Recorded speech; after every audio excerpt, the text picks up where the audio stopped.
Hello, welcome to She Breathes Easy. If you're new here, my name is Marissa. So good to have you here. I'm a certified yoga teacher and a wellness coach. And if you're coming back, if you're not new, welcome back. Thank you so much for tuning in. So today, I wanted to give you a tour of my at-home yoga studio. I recently made some changes and I'm really happy with just like how the vibe is in here lately. So I wanted to give you a tour, but I also wanted to give you some recommendations if you are building an at-home yoga studio, or maybe you want to have a more consistent yoga practice and you don't know like where to get a yoga mat or like what blocks are good to use, stuff like that. We'll be getting into that in this video as well. So let's get started. This is my beautiful yoga studio. And actually, the full view, I share the studio with my husband. So he is a musician, or I guess was a professional musician. Now he just like does it for fun. So he has some amps over here, and usually right here is where his guitars live, but very nice. I'm filming today, so he actually took those out to give me a little more space to film some yoga flows. So if we go over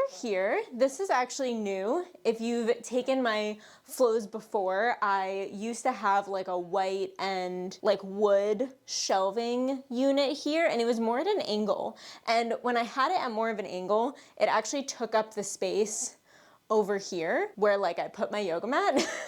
And if you're familiar, I tend to go off the mat a lot and take up a lot of space. So having something like this where it's kind of like almost like a locker, if you can see that. I absolutely love it. It's so cute. First off, it has, I won't open it because there's a lot in there, but there's some shelving. I think I actually got it from Wayfair. It was pretty good, like a pretty good deal. Very easy to build as well. And if you can see what's on top, I made it my puja, which in Sanskrit, puja means like an altar. So I have my, here, I'm gonna flip this. Oh, I don't know if I can actually, but I'll just show you from this angle. So I have a couple of rose quartz candle holders, like tea light candles, and I have a bunch of tea light candles that I just constantly refill these, like honestly every few days, because I always light them when I come in here for my yoga practice. And then I have some sage here. So there's two different kinds. I believe this one is called pine sage. I don't know if you can see that. I'm trying to make sure it's in focus. There we go.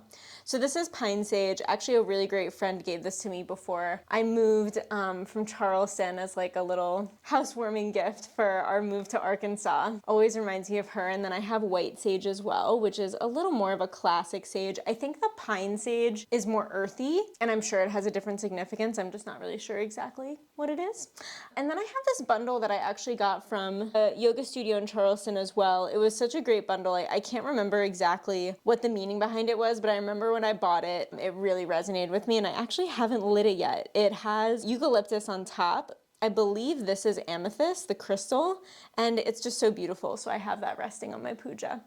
And then of course I have my Palo Santo. This is probably what I light the most. Almost every morning I light this. My mentor and yoga teacher, Kate Moon, she always lights Palo Santo in her classes, and I feel like it just got me into this sensory, I don't know, like it's like a ritual now where I just always light Palo Santo when I start my practice in the morning. And then I have a couple other crystals here. Honestly, most of these are rose quartz. I absolutely love rose quartz, and just the reminder to constantly have that love, compassion, gratitude for life, for myself, for others. And that's my puja. I have another kind of like a puja over here, this floating shelf. So I have a plant here. I actually have a couple other crystals, my little drawing of Ganesha. So this I actually found at a thrift shop in Sedona, Arizona, and it just really spoke to me, and I love it so much. It's also like a sign for adversity and like obstacles and like getting through challenges in life. So every time I see it, it kind of just reminds me that anything that I'm going through that's challenging is there for a reason, and it's put in my path for a reason, and to just continue to move through it. This is one of my favorite candles. It's clearly done. But I love it. It's from Old Whaling Co., a candle shop in Charleston that I miss dearly. And then these are my decks. So if you ever do private yoga sessions with me, I bring in decks and card readings into a lot of my sessions, usually at the client's request, but also kind of just feeling it out naturally. And I absolutely love all of these are from Dreamy Moons. So the first one is an affirmations deck. Very honestly, a really great beginner deck if you don't have decks and want something to work off of. This this one's very special to me because it was my first deck I ever bought myself, and it's called Bloom. It's a nature-inspired oracle deck, and it's so gorgeous. Her art, Dreamy Moons, the company that I get all these from, it's actually just one woman in Australia, and her art is so beautiful. This one is Cosmic Guidance. I believe it is, yeah, this is the one that's Messages from the Universe, and I love that she has them in 3 suits. So there's action cards, meaning cards, and message cards, and they're all represented by star, sun, or moon. So I love pulling from that deck. And then we have a classic tarot deck that my husband actually bought this for me. It was honestly pretty pricey, and I was like really hesitant to get it for myself. So of course he ended up getting it for me. But this is one of my most cherished decks. I actually only really pull on like very special occasions from this. It's the Lightworker edition as well. So I think the first tarot deck that Dreamy Moons made was a black deck like these ones, but this was like a special edition, and all the cards are white and really colorful and beautiful. And then next thing I wanted to show you is this floating shelf that lives like above my space. So this is where I film and have my sessions, and you'll see this above my mat. And these are actually my personal yoga books and journals, and everything that is in here is actually, these are all my sequencing books. This dates back to, I want to say when I first started teaching, like 2019, I started teaching and I started writing down my sequences. So these are all my sequence books. There's one over there as well. And then it goes into my journals.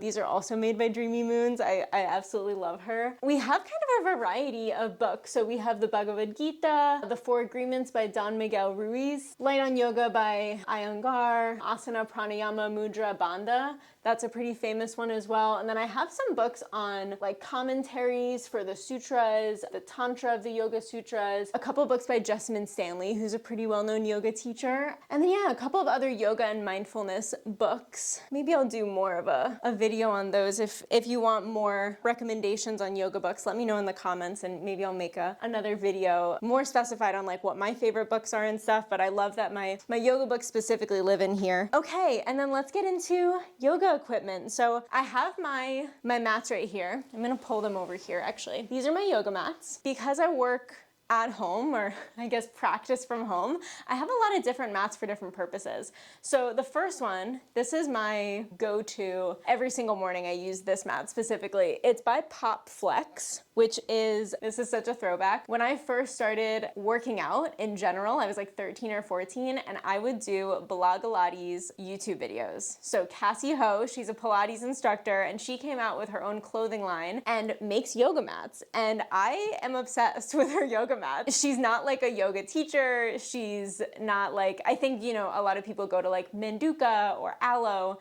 for their yoga mats, but I absolutely love her yoga mats. Are amazing.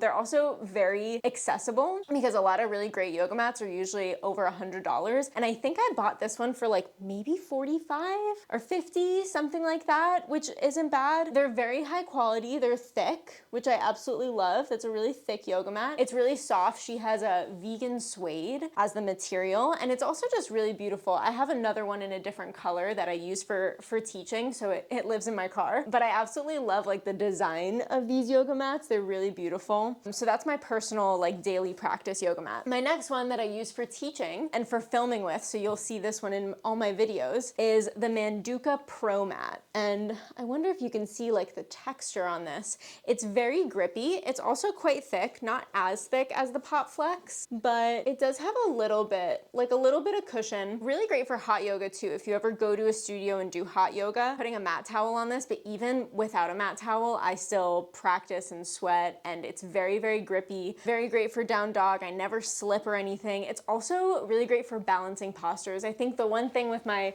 Pop Flex mat is that it's very soft, and the texture of it doesn't feel the best when it comes to balancing and having grip in your toes. This one is amazing for a more active yoga practice. If you do an active yoga practice, I would recommend this one. I'll link all these in the description. My next mat, and this is the last one I'll show, is my travel mat. This is also Manduka. I'm trying to see, there it is. So this is also Manduka. I got this, I think when I was living in Charleston because I needed a beach yoga mat. I didn't want to bring a towel, but I also didn't want to get sand all over my like really nice yoga mat. So I got this travel one and it's super thin. It also is so easy to shake off the sand. So if you do yoga on the beach a lot, or if you need a travel mat as well, I actually brought this one with me to Switzerland because it's so light. A lot of high quality yoga mats are quite heavy and this one is super, super light, very easy, very durable. I have it in purple, but I'm pretty sure they have this one in a lot of different colors. And actually a couple of the other girls on the retreat had the same one, which I thought was so funny. Another thing I want to show you that I have in this little basket of mine, I have a couple of hand weights. Oh, one of them is stuck in the basket. One sec. It's stuck there. There we go. Okay. So these are my 3-pound weights. I have not been doing Pilates as much as I would like to, but if I'm ever doing like a YouTube class or like my own Pilates routine, the 3-pound weights always come in handy. So I have those with me. I also have these, they're like a knockoff bala bangles. If you know, you know. So they're essentially like ankle or wrist weights that you strap on with Velcro. They're really nice, honestly. Yeah, I got these on Amazon, a little cheaper than the bala bangles because if you know, you know, the bala bangles, I think they are like almost $100. For ankle weights, I just think that's a little absurd. I know they're high quality and everything and probably last you a while, and if you use them on the regular, I think they're worth the investment. However, I have maybe used these twice. Because I'm a yoga girl, but if I ever needed ankle weights at home or wrist weights, those are always helpful to have on hand. And then I have a couple of yoga straps. I have like 3 of them just sitting in the bottom of my basket. But a yoga strap is always really great to have for inversions, for help with binds and stuff like that, opening your shoulders if you have really tight shoulders. A yoga strap is also just amazing, like to have on hand in any occasion, in any kind of yoga practice. And that seamlessly brings me to my favorite prop to use ever, and you will see me cueing this a lot in my class, which is blocks. Everyone should have 2 yoga blocks. If you are practicing at home, get yourself a good pair of yoga blocks. I personally love to use cork blocks. So these are cork blocks. They are a bit heavier and they are thicker. So there's a couple different kinds of yoga blocks that I've seen as a teacher and in different studios and settings I've taught in, is that there's typically cork blocks. And then there's, I don't want to say styrofoam, but God, if someone can help me with what kind of material the other kinds of yoga blocks are that are the more like standard ones, and they're very lightweight. I want to say they're probably plastic because I've seen some that are like made with recycled material, and I'll link a couple in the description as well because they're very easy to find. Manduka makes them. I'm sure you can find some on Amazon that are a different brand, but I have a couple of yoga blocks actually. I have 2 sets of 2, but I think everyone should have 2 blocks. They come in handy with so many things, with restorative yoga, with giving you support in terms of like, if you have shorter arms, like I'm 5'3", so I don't have super long limbs, and like bringing the floor closer to me, especially when it comes to like hamstring stretches, balancing postures, stuff like that, it is so, so nice to have yoga blocks on hand. Oh, last thing I wanted to say, last prop that I wanted to use before I get into like what you should have if you're just starting out with yoga is a meditation cushion. So I use this most mornings, honestly. I take like just a few moments to sit on my cushion, to breathe. This set is a very high quality set. I got it from a brand, I think it's called Walden. Yeah, it's on the cushion right here, Walden. Don't know if you can see that. Sorry if autofocus isn't working. This meditation set has truly like made me meditate more. And that's something I wanted to mention, is that with all of these yoga materials that I have, first off, I've been practicing for over a decade, I think 13 or 14 years now. So I have cultivated a steady, consistent practice where I know I'm gonna use all these things. If you're just starting out with yoga, I would recommend just having a yoga mat and a set of blocks and a strap. Those are all pretty inexpensive and very easy to start with. However, if you wanna start a meditation practice specifically, I would highly recommend getting a good meditation set. A couple reasons. One is when it comes to meditating, you want to be very close to the floor. You want to have this connection with the ground underneath you. Like I'm literally just sitting on the floor right now, but Having a connection with the floor underneath you when you are meditating and finding your breath and coming into a place of stillness, it is so important. Like, that is why monks and yogis and thousands of years of this practice has been on these meditation cushions. There's an energetic reason for this. So if you do meditate like on a chair or on your bed, that's okay. But if you do want to find a regular, consistent meditation practice, highly recommend investing in a good meditation set. There are other brands that have less expensive ones, because I think this one, to be completely honest, is probably over $100 or $200. I think I even paid close to $300, I won't lie, which I know is a big investment. For me personally, I needed to make that investment in order to have a really comfortable meditation practice, and I 1000% get the use out of it. It comes in a couple different colors too, and I'll even do a close-up so you can see the material of it. It's really soft. It's almost like a blanket, but I wouldn't say it's soft like it's not like a rabbit. You know, like how soft a rabbit is? I wouldn't say it's that kind of softness. I would say it's more like almost like a carpet, if that makes sense. I hope I'm describing that right. But it's really beautiful, really comfortable. It's like beaded as well, which I like personally underneath my sit bones. Okay, and last prop that I forgot to mention is a bolster. So I have my bolsters tucked behind all my yoga mats. This one, I think I got from Annandale, which is a brand, oh no, it says Node. I got this honestly so long ago, I don't even remember where I got it. So I will try to find the link. But I'll also link really good bolsters that I've used in yoga studios. And a bolster is really, really nice if you want a yin practice or a slower, more restorative yoga practice, which I think everyone should. If you're doing yoga consistently, I truly believe in the balance and not just doing active vinyasa practices all the time, but finding slow and soft yoga as well. So I would recommend getting a bolster. Again, it's one of those things that you could use a pillow, you could use a folded up blanket. Like, there's plenty of things that could replace a bolster. However, the size of it, so it's like pretty big. It's like the size of my torso. It's thick.